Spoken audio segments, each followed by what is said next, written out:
દેશની મહિલા કરતી સૌની રક્ષા. ભ્રૂણ હત્યાને બંધ કરીને શક્તિનું ગુજરાત બને રે. કિસાન વિકસે, વંચિત વિકસે, સૌની સાથે સૌ કોઈ વિકસે. વિકાસ દિવસ રાત, આ છે ગતિશીલ ગુજરાત. આ છે જોરદાર રજૂઆત, આ છે ગતિશીલ ગુજરાત, આ છે મહેનતની અવિરાત, આ છે ગતિશીલ ગુજરાત. વીજળી સૂર્ય કિરણથી જબકે જળની રેલમ છેલ છે સગળે. રસ્તા મકાન બંધો વિકસ્યા, ચેક ડેમ ને ખેત તલાવડી, રણને થંભાવીને ઊભા. શિક્ષણમાં અગ્રેસર સૌથી, ટેકનોલોજીમાં અવ્વલ નંબર. આધુનિકતાથી ઝળકે છે ભૂમિ આરળિયાત. આ છે ગતિશીલ ગુજરાત, આ છે ગતિશીલ ગુજરાત.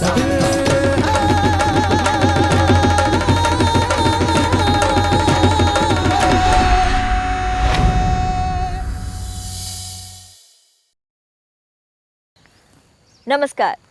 ગતિશીલ ગુજરાત કાર્યક્રમમાં આપ સૌ દર્શક મિત્રોનું સહર્ષ સ્વાગત છે. મિત્રો, ડિસેમ્બર મહિનાની આ મોસમમાં આજકાલ જ્યાં જુઓ ત્યાં સેમિનાર, પ્રદર્શન અને વૈવિધ્યપૂર્ણ કાર્યક્રમોનું આયોજન થઈ રહ્યું છે. વ્યાપાર ઉદ્યોગ ક્ષેત્રે આવું જ એક મહત્વપૂર્ણ આયોજન તાજેતરમાં થયું હતું વડોદરા શહેરમાં. ઉદ્યોગ જગતના વિકાસ દ્વારા સામાજિક અને આર્થિક વિકાસના નૂતન દ્વાર ગુજરાતમાં ખુલી રહ્યા છે. મુખ્યમંત્રી શ્રીમતી આનંદીબેન પટેલે વડોદરા ખાતે વડોદરા ચેમ્બર ઓફ કોમર્સના ઉપક્રમે આયોજિત વાયબ્રન્ટ VCCI મેગા ઇન્ડસ્ટ્રીયલ પ્રદર્શનને ખુલ્લું મૂક્યું હતું.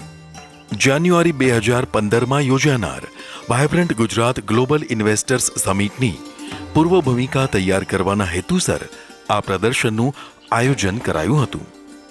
શ્રીમતી આનંદીબેન પટેલે 500થી વધુ સ્ટોલ ધરાવતા વિશાળ પ્રદર્શનની મુલાકાત લીધી હતી. મુખ્યમંત્રીશ્રીએ જણાવ્યું હતું કે vibrant Gujarat global investors summit વૈશ્વિક દેશો માટે મૂડી નિવેશના શ્રેષ્ઠ પ્લેટફોર્મ તરીકે ઉભરી રહી છે. 2003માં પહેલો વાયબ્રન્ટની શરૂઆત નરેન્દ્રભાઈએ કરી. ત્યાર પછી દર 2 વર્ષે આપણે આ કામ કરતા ગયા અને આજે એવી સ્થિતિ આવીને આપણે ઊભા છીએ કે આપણે એકલા ગુજરાતને શોકેસ નથી કરતા, પણ પૂરા વિશ્વ માટે પ્લેટફોર્મ ઊભું કર્યું છે. વિશ્વના દેશો માટે પ્લેટફોર્મ ઊભું કર્યું છે. ભારતના જુદા જુદા રાજ્યો માટે પ્લેટફોર્મ ઊભું કર્યું છે કે તમે આવો ગુજરાતમાં, જે ઇન્ડસ્ટ્રીઝ આવે છે એની સાથે તમે બેસો, તમે ચર્ચા કરો. તમારા ત્યાં, તમારા દેશમાં, તમારા રાજ્યની અંદર કયા પ્રકારની સગવડો છે એ તમે એમની સાથે વાત કરો અને ત્યાર પછી એ સંમત થાય તો તમારા રાજ્યમાં અથવા તો તમારા દેશની અંદર એ ઉદ્યોગપતિને લઈ જાઓ. આ વિચાર સાથે આ વખતનું વાયબ્રન્ટ સમિટ કરી રહ્યા છે, જેમાં આપણા જ વડાપ્રધાન નરેન્દ્રભાઈ મોદી એનું ઉદ્ઘાટન કરવાના છે. તેઓએ જણાવ્યું હતું કે નવા ઇનોવેશનો યુવાનો માટે માર્ગદર્શક બની રહેશે. જે આઈડિયા આવે છે મનની અંદર, એ આઈડિયાને ચરિતાર્થ કરવા માટે પણ આવા ઇનોવેશન એક્ઝિબિશન પણ કરવા જરૂરી હોય છે. પ્રાથમિક શાળા હોય, માધ્યમિક શાળા હોય, કોલેજો હોય, ફાર્મસી કોલેજો હોય કે એન્જિનિયરિંગ કોલેજો હોય, આની અંદર અભ્યાસ કરતા જે વિદ્યાર્થીઓ છે એમને કંઈક નવું બનાવવાની, નવું સંશોધન કરવાની ખેવના હોય છે અને એટલા માટે એ જ્યારે એ પ્રકારની એક નવું ઇનોવેશન ઊભું કરે છે ત્યારે એને જો બીજા લોકો જુએ એના માટે પણ એના મનની અંદર હોય છે કે બીજા મારું આ ઇનોવેશન જુએ અને મને માર્ગદર્શન કરે. હું આ બધાને વિનંતી કરું છું કે વિદ્યાર્થીઓએ, યુવાનોએ જે ઇનોવેશન ઇન્ડસ્ટ્રીઝે પણ ઘણા બધા ઇનોવેશન ત્યાં મૂક્યા છે એ જોઈને એનો ઉપયોગ ભવિષ્યની અંદર થશે તો હું માનું છું કે આ એક્ઝિબિશન સફળ થયું ગણાશે. મુખ્યમંત્રીશ્રીએ જણાવ્યું હતું કે વડાપ્રધાનશ્રીએ આપેલા વિચાર મંત્રને સાકાર કરવા ગુજરાત પ્રતિબદ્ધ છે. નરેન્દ્રભાઈએ આપણને 4 આઈડિયા આપ્યા છે. આઈડિયા નહીં પણ વિચાર આપ્યો છે અને આખા દેશને એની અંદર એમને જોડ્યો છે. એમને મેક ઇન ઇન્ડિયા આપ્યું અને આજે એટલો શબ્દ પ્રચલિત થઈ ગયો છે આખા વિશ્વની અંદર કે જે મળવા આવે એ આ જ વાત કરે કે અમારે ગુજરાતની અંદર આ કામ કરવું છે, રોજગારી આપવી છે. જો ઇન્ડસ્ટ્રીઝ આપણે ત્યાં આપવાની છે ત્યારે સ્કિલ ઇન્ડિયાનું કામ પણ થવું જોઈએ એ વિચાર આપણને આપ્યો કે યુવાનોને તૈયાર કરો. જે પ્રકારની ઇન્ડસ્ટ્રી છે એ પ્રકારના યુવાનોમાં સ્કિલ હોવી જોઈએ અને એટલા માટે અનેક રીતે ગુજરાતની અંદર આપણે આ કામ કરી રહ્યા છીએ. ડિજિટલ ઇન્ડિયા, જ્યારે 21મી સદી એ ટેકનોલોજીની સદી છે અને હવે બધી જ કામગીરી ટેકનોલોજીના માધ્યમ દ્વારા થવાની છે, ત્યારે ભલે ગુજરાતની અંદર આ પ્રોબ્લેમ ન હોય પણ દેશના જુદા જુદા રાજ્યોની અંદર તો આ પ્રશ્નો છે જ. અને એટલા માટે નરેન્દ્રભાઈએ વાત કરી કે ભાઈ ઇન્ડિયાને ડિજિટલ બનાવો, એમાં આગળ વધો. ગુજરાત અને દેશ આગળ વધી ગયો છે. બીજું આપણને કહ્યું 2 ઓક્ટોબર મહાત્મા ગાંધીનો જન્મદિવસ, ત્યારે ક્લીન ઇન્ડિયા. આમ આપણે બધી દ્રષ્ટિએ વિચાર કરો તો આપણને ચોક્કસ લાગશે કે આપણે ઘણી બધા ક્ષેત્રોની અંદર આપણે ખૂબ આગળ છીએ. તેઓએ જણાવ્યું હતું કે પબ્લિક હેલ્થ યુનિવર્સિટીનું નિર્માણ ગુજરાતમાં હાથ ધરાશે. જાગૃતિ, હેલ્થ વિષયક જાગૃતિ આપવી જોઈએ અને એટલા માટે આપણે ત્યાં એ પણ જરૂરી છે કે એવી કોલેજો હોવી જોઈએ, આપણે ત્યાં એવી યુનિવર્સિટી હોવી જોઈએ કે જે યુનિવર્સિટીની અંદર વિદ્યાર્થીઓ આપણા આવા રીતે શિક્ષિત બને. રોગ કેમ થાય છે આપણે બધાઓને ખબર છે મિત્રો, એમાં હું ભણવા નથી માંગતો, પરંતુ પબ્લિક હેલ્થ કેર, માણસ માદો ન જ પડે એના માટે કયા પ્રકારની અવેરનેસ હોવી જોઈએ, એના માટેનું શિક્ષણ પણ શાળાઓમાં, કોલેજોમાં અને સમાજને આપવાની આવશ્યકતા છે, જેથી કરીને રોગોનું પ્રમાણ ઘટે. રોગોનું પ્રમાણ ઘટે તો પૈસાની બચત થાય, માણસ સ્વસ્થ બને, તંદુરસ્ત બને અને લાંબુ અને સારું આયુષ્ય ભોગવી શકે મિત્રો. અને એટલા માટે પબ્લિક હેલ્થ યુનિવર્સિટીનો પણ આપણે નિર્ણય કર્યો છે અને આગામી દિવસોની અંદર પબ્લિક હેલ્થ યુનિવર્સિટી બનાવવાનો આપણે નિર્ણય કર્યો છે. શહેરીકરણની સમસ્યાઓના ઉકેલ રૂપે સ્માર્ટ સિટી ઊભા કરવામાં આવશે તેમ મુખ્યમંત્રીશ્રીએ ઉમેર્યું હતું. અને આપણે બધાને ખબર છે કે સુરત હોય, વડોદરા હોય કે અમદાવાદ હોય, જે શહેરોની અંદર દિન પ્રતિદિન વસ્તીનો વધારો થતો જાય છે અને આજે આપણા શહેરોની અંદર 42% કરતાં પણ વધારે વસ્તી શહેરોની અંદર વસી રહી છે. અને એટલા માટે એક કન્સેપ્ટ નરેન્દ્રભાઈએ અહીંથી જ શરૂ કર્યો, સ્માર્ટ સિટી બનાવવાનો. અને એમાં ગિફ્ટ સિટી ગાંધીનગરની અંદર આજથી 3-4 વર્ષ પહેલાથી આપણી શરૂઆત થઈ, જેથી કરીને એક નવું સિટી ત્યાં ઊભું થઈ શકે જ્યાં બધા જ પ્રકારની સગવડો હોય. એ જ રીતે ધોલેરા, એનું પણ એક સ્માર્ટ સિટી બનાવવા માટેનો આપણે પ્રયત્ન કર્યો છે. બધા જ કામકાજ લગભગ પૂરા થવા આવ્યા છે, ટેન્ડરો બહાર પડશે થોડા સમયની અંદર અને ત્યાં પણ ઇન્ડસ્ટ્રીઝ ને રહેણાંક ને યુનિવર્સિટી અને કોલેજો આ બધું જ ત્યાં બનશે અને ભવિષ્યની અંદર એક અદ્યતન સ્માર્ટ સિટી ત્યાં બનશે મિત્રો, જેથી કરીને આપણા શહેરો ઉપરનું ભારણ ઓછું થઈ જશે. આરોગ્ય ક્ષેત્રની સેવાઓના ક્ષેત્રે નવી નીતિ અમલમાં આવશે તેમ તેઓએ જણાવ્યું હતું. શરીરના અંગોનું દાન કેવી રીતે કરવાનું, શા માટે કરવાનું, આ બધી નીતિ આપણે ત્યાં નહીં હોવાને કારણે કેટલીક પરેશાનીઓ ઊભી થાય છે અને એટલા માટે આપણે નિર્ણય કર્યો છે કે આ અંગોનું દાન કરવા માટેની પણ ગુજરાતની અંદર નીતિ બનાવવી જોઈએ.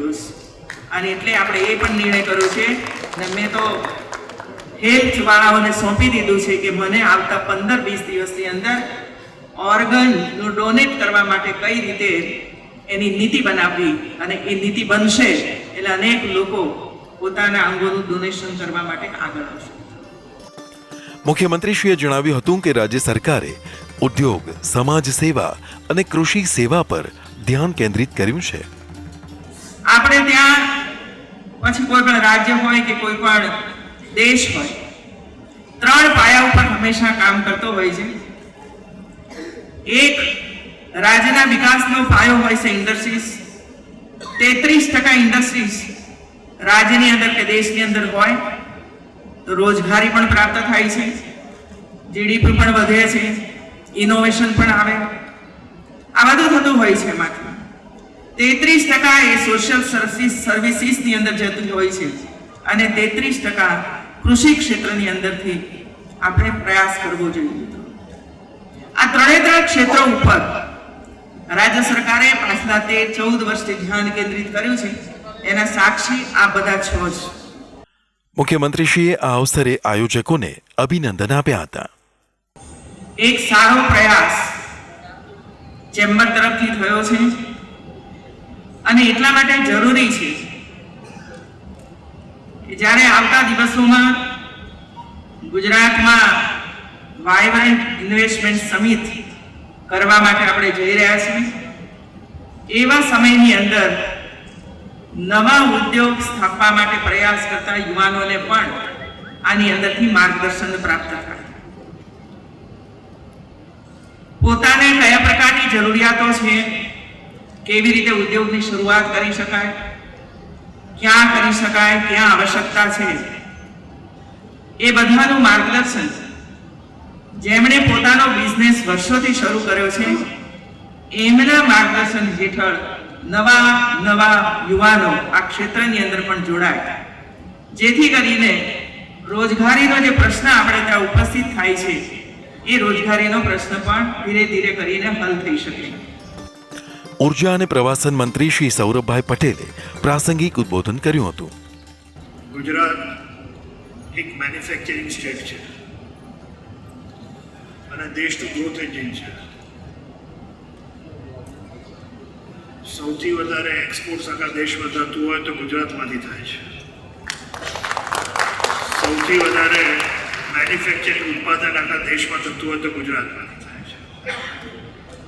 આ સંજોગોમાં ખૂબ જરૂરી હોય છે કે આખા રાજ્યનો સર્વાંગી વિકાસ થાય. રોજગારીની તકો જે નવી ઊભી થાય એ દરેક વિસ્તારને લાભ મળે. રાજ્ય સરકાર અનેક નીતિઓ લાવે છે. વાઇબ્રન્ટ ગુજરાત દ્વારા 2003થી આદરણીય પ્રધાનમંત્રીશ્રીના નેતૃત્વ નીચે આજે એક નવી જ હાઈટ ઉપર આપણે પહોંચ્યા છે અને મને વિશ્વાસ છે કે આ 2015 આદરણીય મુખ્યમંત્રી શ્રી આનંદીબેનના નેતૃત્વ નીચે દેશમાં ક્યારે બી આટલું સફળ કોઈ ઇન્વેસ્ટર સમિટ થઈ ન હોય એવી સમિટ આ વખત આપણે 11, 12, 13 જાન્યુઆરીની અંદર ગાંધીનગરની અંદર કરી રહ્યા છીએ. બીસીસીઆઈ અને પ્રદર્શન સમિતિના અધ્યક્ષ શ્રી નિલેશ શુક્લે પ્રાસંગિક ઉદ્બોધન કર્યું હતું. વડોદરાના મેયરશ્રી, સાંસદશ્રી, ધારાસભ્યશ્રીઓ, રાજવી પરિવારના સદસ્યો, ઉચ્ચ પદાધિકારીઓ, અધિકારીઓ અને ઉદ્યોગપતિઓ તથા સંબંધકર્તાઓ ઉપસ્થિત રહ્યા હતા. દર્શક મિત્રો, ગુજરાતમાં બનતી વિકાસશીલ વધુ કેટલીક ઘટનાઓથી માહિતગાર થઈએ એક બ્રેક પછી. रण उत्सव, जब कच्छ की ये सफेद धरती नए रंग ओढ़ लेती, उत्साह के, उत्सव के. किसने सोचा होगा कि इस बंजर धरती में इतनी खुशियां भी पनप सकती हैं. ये त्योहार, इसमें खुशबू है मिठास की, मस्ती की, मिट्टी की. इसमें खुशबू है गुजरात की. यहां त्योहार का मजा है हर दिन हर रात में. अरे कुछ दिन तो गुजारो गुजरात में. દર્શક મિત્રો, ગુજરાતની કેટલીક વિકાસશીલ ગતિવિધિઓ પર નજર નાખીએ સમાચાર સારાંશમાં. મુખ્યમંત્રી શ્રીમતી આનંદીબેન પટેલે ગાંધીનગરમાં 143મી સ્ટેટ લેવલ બેન્કર્સ કમિટીમાં ઉપસ્થિત વિવિધ રાષ્ટ્રીયકૃત બેંકોના વરિષ્ઠ અધિકારીઓ અને પ્રબંધકોને પ્રેરક માર્ગદર્શન આપ્યું હતું. ગાંધીજી કહેતા હતા કે તમે સાચી દિશામાં છો કે નહીં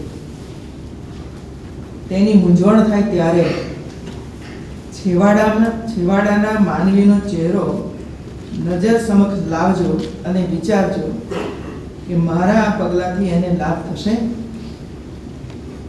તો સાચી દિશા છે આ છેવાડાના માનવી માટેની મથામણ છે.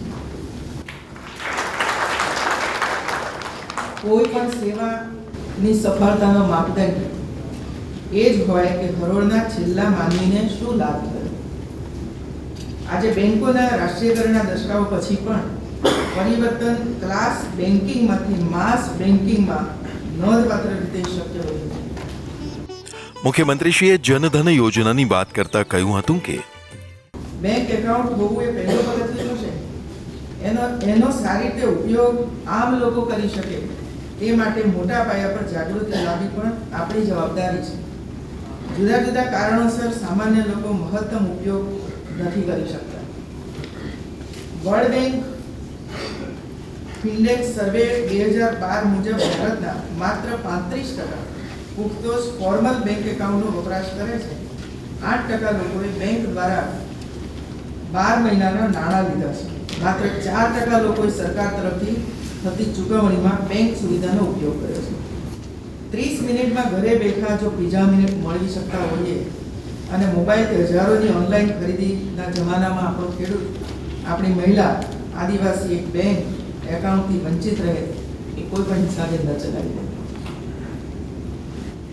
આ પરિસ્થિતિમાં ગરીબોને બહાર કાઢવા માટે પ્રધાનમંત્રી જનધન યોજના અમલમાં મૂકી. પ્રધાનમંત્રી જનધન યોજનાનો ઉદ્દેશ માત્ર બેંકમાં ખાતું ખોલાવીને લોકોને બેંક સાથે જોડવાનો માત્ર નથી. લોકોને બેંક સાથે જોડીને તેમને દેશના આર્થિક પ્રવાહમાં લાવવાની સાથે લોકોની ફાઇનાન્શિયલ લિટરસીનો પણ છે. આ યોજના અંતર્ગત દરેક પરિવારમાં ઓછામાં ઓછું એક બેંક એકાઉન્ટ હોય અને તે પરિવાર બેંકની સુવિધાઓનો લાભ લેતો થાય, જેના પરિણામે ગરીબ પરિવારો શાહુકારોની ચુંગાલમાંથી છૂટે, સંકટના સમયમાં આવતી આર્થિક મુશ્કેલીઓનો સામનો કરવા સક્ષમ થાય અને વિવિધ આર્થિક યોજનાઓના લાભ તેઓ લેતા થાય. આ યોજના પૂરી કરવાનો પડકાર બેંકોએ ઉપાડી લીધો તે પણ આનંદની વાત છે. તેઓએ રાજ્ય સરકાર દ્વારા ગરીબો અને વંચિતોના કલ્યાણ માટે અનેક યોજનાઓ અમલમાં હોવાનું જણાવ્યું હતું. ગુજરાત સરકાર દ્વારા ગરીબો વંચિતોને મુખ્ય આર્થિક પ્રવાહમાં લાવવા માટેના અનેક ઇનિશિયેટિવ્સ લેવાયેલા છે. રાજ્ય સરકાર મોટા ભાગની સહાય લાભાર્થીઓને બેંક મારફતે પૂરી પાડે છે. રાજ્યમાં પીપીએલ લાભાર્થીઓને ઘર માટેની સહાય ચેક દ્વારા આપવામાં આવે છે. વિધવા પેન્શન પણ ચેક દ્વારા આપવામાં આવે છે. ગુજરાતમાં ગુજરાતીઓના સ્વભાવને કારણે સહકારી બેંકોનું માળખું પણ મજબૂત બન્યું છે. ગુજરાતમાં રાજ્યના 54% ખેડૂતોને સહકારી સંસ્થાઓ ધિરાણ પૂરું પાડે છે. મુખ્ય સચિવ શ્રી ડીજે પાંડિયન અને કેન્દ્રીય નાણાં મંત્રાલયના વરિષ્ઠ સચિવ શ્રી હસમુખ અઢિયાએ માર્ગદર્શન આપ્યું હતું. મંત્રીમંડળના સદસ્યો સર્વશ્રી રમણભાઈ વોરા, શ્રી સૌરભભાઈ પટેલ તથા સંબંધકર્તાઓ ઉપસ્થિત રહ્યા હતા. મુખ્યમંત્રી શ્રીમતી આનંદીબેન પટેલે તાજેતરમાં વડોદરા મુકામે મધ્ય ગુજરાતના કલેક્ટરો, જિલ્લા વિકાસ અધિકારીઓ તથા પોલીસ અધિક્ષકો સાથે ગતિશીલ ગુજરાતના લક્ષ્યાંકો સર કરવા થયેલી કામગીરીની સમીક્ષા કરી હતી. મુખ્યમંત્રીશ્રીએ જણાવ્યું હતું કે અમલદારો આઇવરી ટાવરમાંથી બહાર આવી માનવીય સંવેદના સભર અભિગમ સાથે લોકોના પ્રશ્નોનું નિરાકરણ લાવે તે જરૂરી છે. મુખ્ય સચિવ શ્રી ડીજે પાંડિયને યોગ્ય માર્ગદર્શન આપ્યું હતું. ઉર્જા મંત્રી શ્રી સૌરભભાઈ પટેલ, વરિષ્ઠ સચિવશ્રીઓ તથા ઉચ્ચ અધિકારીઓ ઉપસ્થિત રહ્યા હતા. આવી જ એક સમીક્ષા બેઠકનું આયોજન ગાંધીનગરમાં કરાયું હતું. ઉત્તર ગુજરાતના જિલ્લાઓના અધિકારીઓને સંબોધતા મુખ્યમંત્રીશ્રીએ જણાવ્યું હતું કે ગુજરાતને સર્વાંગી વિકાસનું મોડેલ સ્ટેટ બનાવવા જિલ્લા તંત્રવાહકો તેમની ટીમનું નેતૃત્વ કરે. બેઠકમાં અમદાવાદ, અરવલ્લી, સાબરકાંઠા, બનાસકાંઠા, મહેસાણા, પાટણ અને ગાંધીનગર જિલ્લાઓના કલેક્ટરશ્રીઓ, જિલ્લા વિકાસ અધિકારીઓ તથા પોલીસ વડાઓ હાજર રહ્યા હતા. મુખ્ય સચિવ શ્રી ડીજે પાંડિયને નિશ્ચિત સમય મર્યાદામાં કાર્યો પૂરા કરવા તાકીદ કરી હતી. મુખ્યમંત્રી શ્રીમતી આનંદીબેન પટેલે વડોદરા મહાનગર સેવા સદન દ્વારા સ્માર્ટ આંગણવાડી પ્રોજેક્ટની એન્ડ્રોઇડ મોબાઈલ એપ્લિકેશનનું ગાંધીનગરમાં લોન્ચિંગ કર્યું હતું. મુખ્યમંત્રીશ્રીએ વડોદરા મહાનગર સેવા સદનની આ એન્ડ્રોઇડ મોબાઈલ સેવાની પહેલ માટે સરાહના કરી હતી. આઈસીડીએસ યોજના હેઠળ હાઈ પ્રાયોરિટીવાળી 87 આંગણવાડી પૈકી 8 આંગણવાડીઓમાં પ્રાયોગિક ધોરણે વડોદરા મહાનગર સેવા સદને આ કાર્ય શરૂ કર્યું છે. આ માટે સ્માર્ટ આંગણવાડી નામનું સોફ્ટવેર તૈયાર કરાયું છે. મહિલા અને બાળ કલ્યાણ મંત્રી શ્રી પ્રોફેસર શ્રીમતી વસુબેન ત્રિવેદી તથા ઉચ્ચ અધિકારીઓ ઉપસ્થિત રહ્યા હતા. મુખ્યમંત્રી શ્રીમતી આનંદીબેન પટેલે ટાટા કેમિકલ્સની સ્થાપનાના 75 વર્ષની ઉજવણીના અવસરે સોલ્ટ ઓફ ધ અર્થ પુસ્તકનું વિમોચન ટાટા જૂથના ચેરમેન શ્રી સાયરસ મિસ્ત્રી તથા રાજ્યના કૃષિ અને સહકાર મંત્રી શ્રી બાબુભાઈ બોખેરિયાની ઉપસ્થિતિમાં કર્યું હતું. મુખ્યમંત્રીશ્રીએ ટાટા જૂથના ગુજરાત સાથેના સંબંધો અને ઔદ્યોગિક ક્ષેત્રના વિકાસમાં યોગદાનની સરાહના કરી હતી. હિન્દી ચલચિત્રોના સદીના મહાનાયક અમિતાભ બચ્ચને તાજેતરમાં રાજ્યના મુખ્યમંત્રી શ્રીમતી આનંદીબેન પટેલની શુભેચ્છા મુલાકાત લીધી હતી. તેઓએ રાજ્યના પ્રથમ મહિલા મુખ્યમંત્રી શ્રીમતી આનંદીબેન પટેલને શુભકામના પાઠવી અને ગુજરાતે પ્રવાસન સહિતના વિવિધ ક્ષેત્રોમાં સાધેલી પ્રગતિની સરાહના કરી હતી. રાજ્યના મુખ્યમંત્રી શ્રીમતી આનંદીબેન પટેલની ભારતીય પોલીસ સેવા આઈપીએસની નવપ્રશિક્ષિત બેચના 22 તાલીમી અધિકારીઓએ ગાંધીનગરમાં શુભેચ્છા મુલાકાત લીધી હતી. સરદાર વલ્લભભાઈ પટેલ રાષ્ટ્રીય પોલીસ એકેડેમી હૈદરાબાદમાંથી પ્રશિક્ષણ પૂર્ણ કરી આ તાલીમી અધિકારીઓ ભારતીય પોલીસ સેવામાં જોડાયા છે. મુખ્યમંત્રીશ્રીએ અધિકારીઓ સાથે વાર્તાલાપ દરમિયાન રાષ્ટ્ર સેવા અને સમર્પિત ભાવ સાથે કાર્યનિષ્ઠાથી ફરજ અદા કરવા અનુરોધ કર્યો હતો. ગુજરાત પોલીસ અકાદમી કરાઈના સંયુક્ત નિયામક શ્રી અતુલ કરવલ તથા અધિકારીઓ ઉપસ્થિત રહ્યા હતા. દર્શક મિત્રો, સતત અવિરત વિકાસ સાધી રહેલા આપણા ગરવા ગુજરાતમાં બનતી આવી જ અવનવી ઘટનાઓનો રસથાળ લઈને ફરી મળીશું આપણા આ જ કાર્યક્રમ ગતિશીલ ગુજરાતમાં આવતા સપ્તાહે. આવજો.